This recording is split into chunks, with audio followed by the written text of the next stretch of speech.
আসসালামু আলাইকুম। মারিয়া ইতির আরও একটি ব্লগে আপনাদের স্বাগতম। কেমন আছেন সবাই? আশা করি সবাই অনেক ভালো আছেন। আলহামদুলিল্লাহ আমরা অনেক ভালো আছি। আজকের এই ব্লগটি শুরু করেছি বিকেলের নাস্তা দিয়ে। বিকেলের নাস্তায় আজকে একটু ইচ্ছা করছিল যে শামি কাবাব স্যান্ডউইচ যেটা সেটা বানাবো। তো এসে দেখি আসলে আমি তো সবসময় আমার হাতে মেয়োনিজ বানাই। তো আজকে দেখি মেয়োনিজ শেষ, তো ভাবলাম মেয়োনিজ ছাড়াই আজকে বানাবো। প্রথমেই শামি কাবাবটাকে আমি ভেজে নিয়েছি। এখন পাউরুটির উপরে এভাবে স্প্রেড করে দিচ্ছি পুরোটাকে আর কি ভেঙে। তারপরে এখানে আমি একটু চিজ দিয়ে দিচ্ছি। এটা হচ্ছে একটা চেডার চিজ। আমি কাউবেলের চেডার চিজটা নিয়েছি। কাউবেলের এই চেডার চিজটা এত মজার, আমার কাছে খুবই ভালো লেগেছে। তো এই তো প্যাকেটটা দেখতেই পাচ্ছেন। এখানে কত গ্রাম ছিল, 100 গ্রাম নিয়েছিল আমার মনে হয় 150 টাকা। তো এই তো আমি আবার এটা আনবো এবং বড়টা যদি পাই সেটাই আনবো। তো উপর থেকে আমি একটু টমেটো সস দিয়ে দিচ্ছি। এই তো এখন হচ্ছে এটাকে আমি একটু উপরে পাউরুটিটা দিয়ে এটার উপর একটু বাটার প্রেস করে দিব। বাটার দিলে এটা হচ্ছে অনেক বেশি ঘ্রাণটা সুন্দর হয় এবং খেতেও অনেক বেশি মজা লাগে। তো এই তো আমি একটু বাটার নিয়ে এটাকে প্রেস করে দিচ্ছি। এরপর যখন উপরটা হয়ে যাবে, মানে এটাকে আমি নিচে দিব, যখন তাওয়ায় ছেঁকবেন বা এয়ার ফ্রায়ারে করবেন তখন এটাকে একটু নিচে দিয়ে উপরে দিয়ে দিবেন। এয়ার ফ্রায়ারে দিলে উপরে দিবেন আর তাওয়ায় দিলে নিচে দিবেন। এতে করে উপরটা যখন কালার হয়ে আসবে তারপরে আরেক পার্ট উল্টে তখন এটাকে দিয়ে দিবেন। তো এই তো আমি আজকে এটা এয়ার ফ্রায়ারে দিব। আমি 3টা স্যান্ডউইচ করেছি, তো 2টা আমি এয়ার ফ্রায়ারে বসিয়ে দিয়েছি আর একটা আমি তাওয়ায় করেছি। তো এই তো এখানে দেখতেই পাচ্ছেন আমি এখানে একটা স্যান্ডউইচ দিয়ে দিয়েছি আর এইখানে উপরে আরও একটা স্যান্ডউইচ দিয়ে দিয়েছি। আমার যেহেতু এয়ার ফ্রায়ার জায়গাটা ছোট হয় তো সেই জন্য আর কি 2টাই বসাতে পেরেছি, 3টা বসাতে পারিনি। আমি হচ্ছে 180 ডিগ্রিতে 4 মিনিটের জন্য দিয়ে দিয়েছি। তবে আমার এক পাশ হতে 4 মিনিট লাগেনি, 3 মিনিটে আমি আর কি উঠিয়ে নিয়েছি। এয়ার ফ্রায়ারে না এইগুলা মারাত্মক লেভেলের ক্রিস্পি হয় আর কি। আর আমার এয়ার ফ্রায়ারের উপরে দেখালাম যে ধুলা পড়ে আছে, কারণ আমার যেহেতু বারান্দার সাথে এখানে রেখেছি, প্রতিদিন 2বার করে মোছা হয়, কিন্তু তারপরে আবার এসে দেখি এখানে ধুলা পড়ে যায়। আর এই তো এটাকে আমি তাওয়ায় ছেঁকে নিয়েছি, যেহেতু এটা জায়গা হয়নি। তো এই তো এটার লুকস দেখতেই পাচ্ছেন এরকম এসেছে, কিন্তু এয়ার ফ্রায়ারের লুকসটা বেশি সুন্দর আসে আর খেতেও ভীষণ ক্রিস্পি হয়। তো এই তো 1 মিনিট বাকি থাকতে আমি এটাকে খুলে নিচ্ছি এবং এটা আমি এখন উল্টে দিব এবং বাকি উল্টে এটার উপরে বাটার মেখে দেবো আর কি। তো এই তো এই উপরটাতেও আমি উল্টে বাটার মেখে দিয়েছি। আমি এখানে ফার্ম ফ্রেশের বাটার নিয়েছি। এই বাটারটাও এবার ভালো পড়েছে। বাটারটা মনে হয় 200 গ্রাম ছিল, তবে দামটা আমি ভুলে গিয়েছি, 240 বা এইরকম কিছু একটা ছিল। তো এই তো 1 মিনিট বাকি ছিল, আমি এখানে আরও 1 মিনিট যোগ করে 2 মিনিটের জন্য দিয়ে দিব। এতে করে কিন্তু এটা বেশ সুন্দর একটু ব্রাউন কালার হয়ে যাবে এবং ক্রিস্পি হয়ে যাবে। এই তো আমার হয়ে গিয়েছে, দেখতেই পাচ্ছেন। এইটা এত ক্রিস্পি হয় আর খেতে এত মজা হয়, একবার বানিয়ে দেখেন, আশা করি আপনাদেরও ভালো লাগবে। যেহেতু আমি যখন কাটতে যাচ্ছি তখনই একদম বিস্কিটের মতো আওয়াজ হচ্ছে মচমচ করে, খুবই ভালো লাগে। এয়ার ফ্রায়ারে যে কোনো জিনিস, আমি তো এখন পর্যন্ত অনেক কিছু করেছি, তো যে কোনো জিনিস অনেক বেশি ক্রিস্পি হয়, ফ্রেঞ্চ ফ্রাই বা চিকেন ফ্রাই বা যেটাই করেন। কিন্তু সমস্যা হচ্ছে একটাই, ওই যে আপনি ডুবো তেলের যে মজা, সেই মজাটা আর কি এখানে থাকে না। এটা হচ্ছে ডিফারেন্ট মজা, কিন্তু ডুবো তেলের মজা আপনি এটা পাবেন না। যেমন আমরা স্যান্ডউইচ তো আর ডুবো তেলে ভাজা হয় না, তো সেই ক্ষেত্রে এটা বেশ ভালোই লেগেছে। আমি চিকেন কি বলে, চিকেন বারবিকিউ টাইপের করেছিলাম। বারবিকিউ বলবো নাকি, মানে মেরিনেশন করে বাস এয়ার ফ্রায়ারে দিয়ে দিয়েছি তেল ছাড়া। তো সেটাও অনেক বেশি মজা হয়েছিল, সবাই পছন্দ করেছে। আমার সব বোনদেরকে খাইয়েছি, বাচ্চাদেরকে, সবাই অনেক পছন্দ করেছিল। তো আমার কাছে তো এটা ভালোই লেগেছে। এটা হচ্ছে আরেকদিন আমরা, এটা সকালবেলা আমার বেডের এই জায়গাগুলো দেখতেই পাচ্ছেন খুব বেশি ময়লা হয়ে যায়। তো এই ময়লা জায়গাটাকে আমার প্রতি সপ্তাহে একবার হলেও ক্লিন করতে হয়। তা আমি এরকম একটু হুইল পাউডারের পানি আর এরকম একটা জালি ব্যাগ নিয়ে নিয়েছি। এটা দিয়ে আমি হচ্ছে এরকম একটু মুছে দিব, বা আপনারা চাইলে যে ইয়া হয় না, আমরা যে মাজুনি কি বলে, থালা বাসন মাজি যেটা দিয়ে, সেটা দিয়েও করতে পারেন। তো এই তো আমি হচ্ছে এটা দিয়ে দিয়েছি। আমি অনেক সময় ওইটা দিয়েও মাজি, আমার যখন এক্সট্রা নতুন থাকে তখন আর কি নতুনটা দিয়ে মেজে নিই, বা মাজার জন্য আলাদা রাখে, এখন আমারটা খুঁজে পাচ্ছি না। তো এই তো এটাকে আমি ভালো করে মেজে নিব, এতে করে এটা সুন্দর হয়ে যাবে। কিন্তু আমার যে বিছানার যে এই পাশটা যে কলমের কালি লেগেছে, তো সেই কলমের কালিটা উঠতে চায় না। বাকি সব উঠে যায় কিন্তু কলমের কালিটা উঠেই না। তো তারপরে হচ্ছে মাইক্রোফাইবারের এরকম একটা ন্যাকড়া, বা আমি এখানে গেঞ্জির ন্যাকড়া নিয়ে নিয়েছি, সেটা দিয়ে আমি মুছে নিচ্ছি। এতে করে কিন্তু দেখতে অনেক বেশি চকচকা হয়ে যায় এবং সুন্দর হয়ে যায়। কিন্তু এই দাগগুলো উঠতে পারলে আরও বেশি সুন্দর হতো, দাগগুলো ওঠে না। বাস বাসার কাজ একটু একটু করে খুঁজে খুঁজে বের করি। যখন করা হয়ে যায় তখন দেখতে ভালো লাগে, কিন্তু করতে একটু কষ্ট হয়ে যায়, এই আর কি যা। তো এটা এখন অনেক সুন্দর কিন্তু ক্লিন হয়ে গিয়েছে, একদম পরিষ্কার ফকফকা হয়ে গিয়েছে, লুকস দেখতে খুবই সুন্দর লাগছে। তো কাজ টাজ করে আমি একটু কিছুক্ষণ বসে রেস্ট করব বা চা খাবো, সেটাই হয়ে উঠছে না, কাজ একটার পর একটা বাড়ছেই।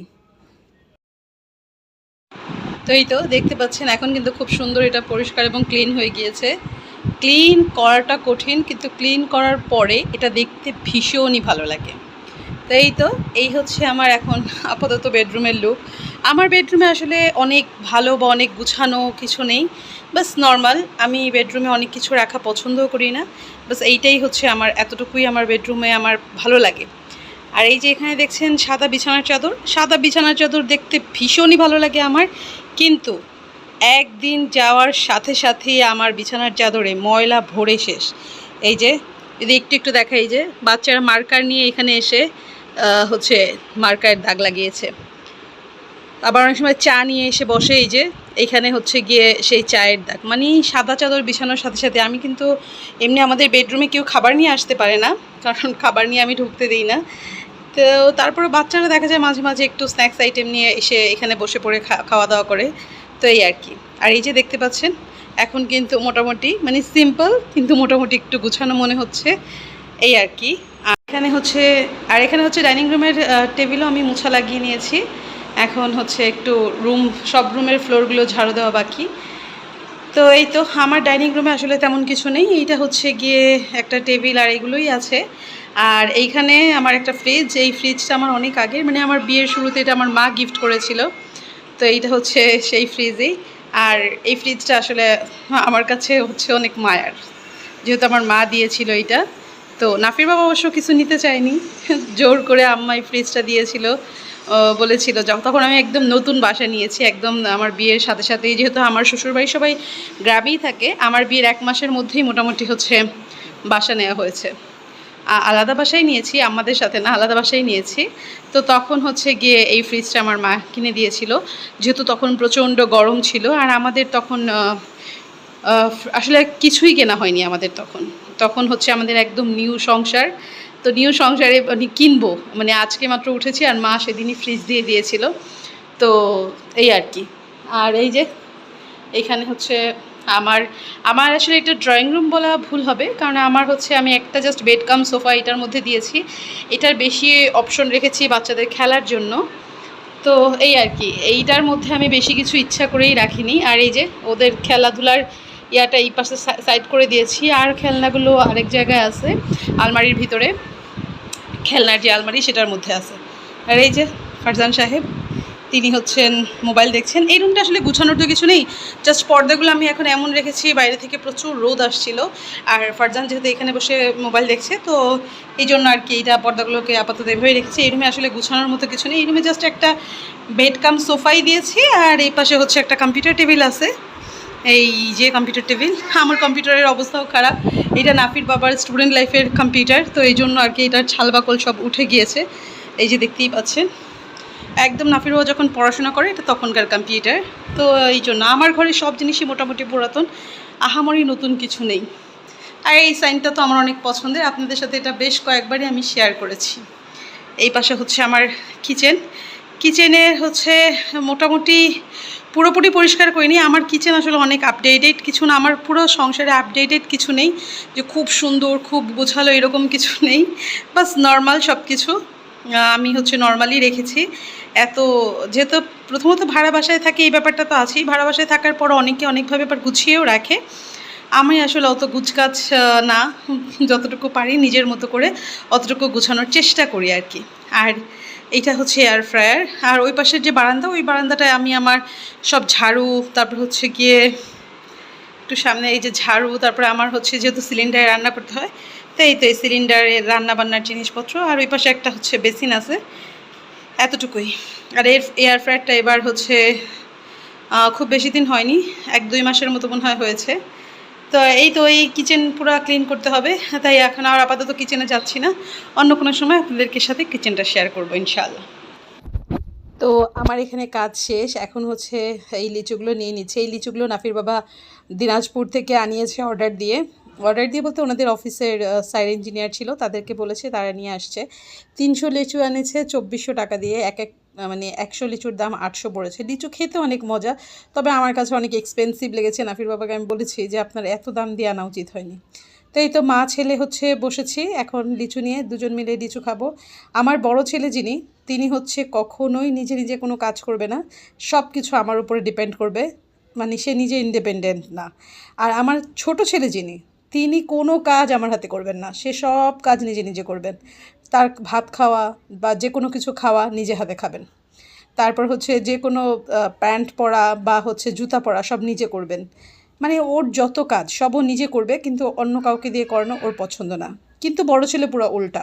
তো আজকে একটা রিলস দেখছিলাম যে আমার বড় ছেলেকে ইন্ডিপেন্ডেন্ট করতে পারছি না, আর ছোট ছেলেকে আমার উপর ডিপেন্ড করতে পারছি না। সেম অবস্থা আমার, আমিও আমার বড় ছেলেকে ইন্ডিপেন্ডেন্ট করতে পারছি না। অনেক চেষ্টা করছি যে নাফি একটু নিজের কাজ নিজে করুক, নিজে একটু বুঝুক, কিন্তু ডিফারেন্ট। আর আমার ছোট ছেলে, সে সব নিজে নিজে করবে, পারুক আর না পারুক, মানে সে আমার উপর ডিপেন্ড করতে চায় না। তো যাই হোক, এখানে দুই মা ছেলে বসে বসে লিচু খাচ্ছিলাম, দেখতেই পারেন লিচুগুলো কিন্তু বেশ ভালো ছিল। আর হচ্ছে এখানে নাফি ও ফারজানও বসে আমার সাথে লিচু খাচ্ছিল। তা দেখলাম যে লিচুগুলো বেশ ভালো, এই যে বিচিটা কত ছোট্ট, কিন্তু দাম তারপর আমার কাছে অনেক বেশি মনে হচ্ছে। আর এখানে বসে নাটক দেখছিলাম। তো যাই হোক, আজ আর বাড়াচ্ছি না, দেখা হবে অন্য কোনো ব্লগে। ততদিন পর্যন্ত আপনারা ভালো থাকবেন, সুস্থ থাকবেন। আর হ্যাঁ, অবশ্যই আমাদের জন্য দোয়া করবেন, আমরাও আপনাদের জন্য দোয়া করি। আল্লাহ হাফেজ, আসসালামু আলাইকুম।